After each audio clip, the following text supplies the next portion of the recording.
nanti pada saat MK membuat putusan, saya berharap kita semua terima.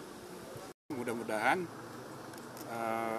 suasana Idul Fitri ini bisa kita manfaatkan untuk meredakan ketegangan pasca Pilpres, pemilu dan Pilpres khususnya. Mudah-mudahan momentumnya baik ini kan, walaupun belum final ya.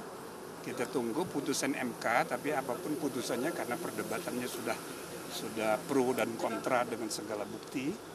Nanti pada saat MK membuat putusan, saya berharap kita semua terima. Ya kita move on lah. Ya bagaimana sebaiknya mengurangi, memulihkan kembali kepercayaan satu dengan yang lain. Mudah-mudahan saling berangkulan lah sesudah ini, jangan terlalu tegang terus. Tapi berarti tadi ketika bertemu dengan Ibu Mega ada pembahasan terkait dengan itu, Pak? Enggak, ini kan hanya lebaran.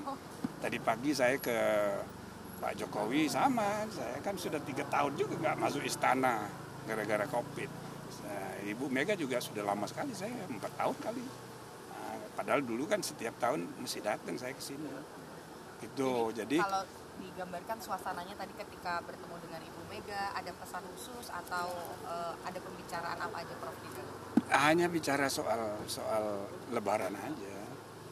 Ya paling nanti itu Ibu Menteri Luar Negeri, Menteri Keuangan, itu kan canda-canda. Pendapat juga kalau proses di MK sedang berjalan, mungkin ini Enggak, sama dengan enggak. Kira-kira nih bakal gimana akhirnya gitu?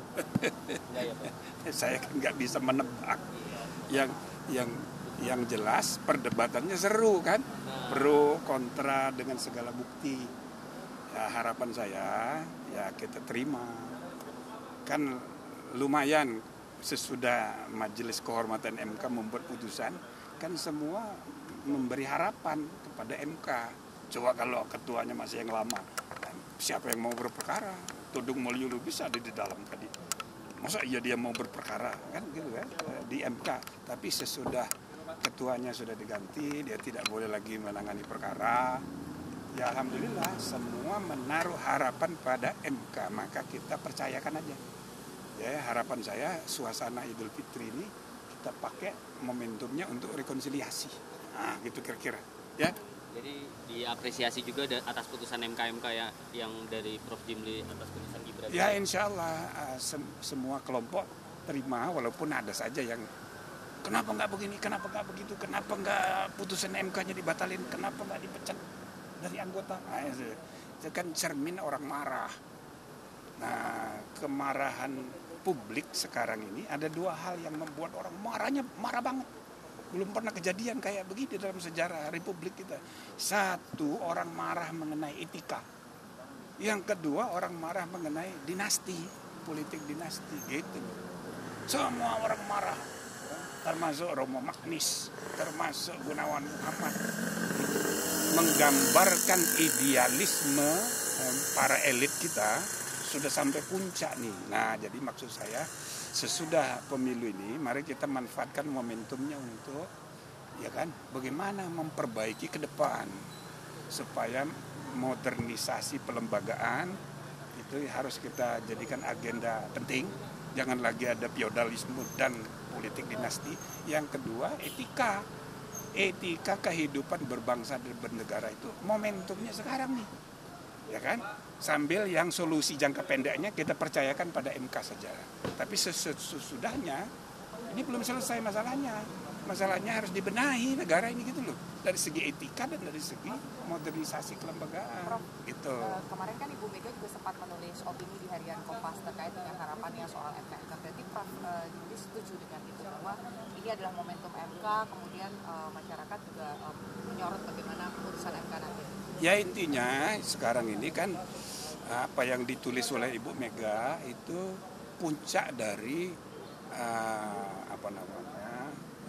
idealisme berbagai kelompok, ya kan? Dan itu juga tercermin di sikapnya Romo Magnis, Gunawan Muhammad, juga para jenderal bintang 4, ya kan, demo.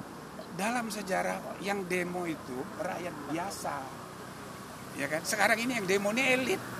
Yang biasanya demo itu aktivis mahasiswa. Sekarang profesor doktor 3 kali botak saking pinternya, tapi demo gitu di seluruh Indonesia. Jadi kita harus mencatat ini sebagai persoalan serius. Intinya terlepas dari menang kalah nanti di putusan MK, negara kita harus dibenahi ya dari segi etika, dari segi modernitas dan modernisasi kelembagaan politik. Ya, gitu ya.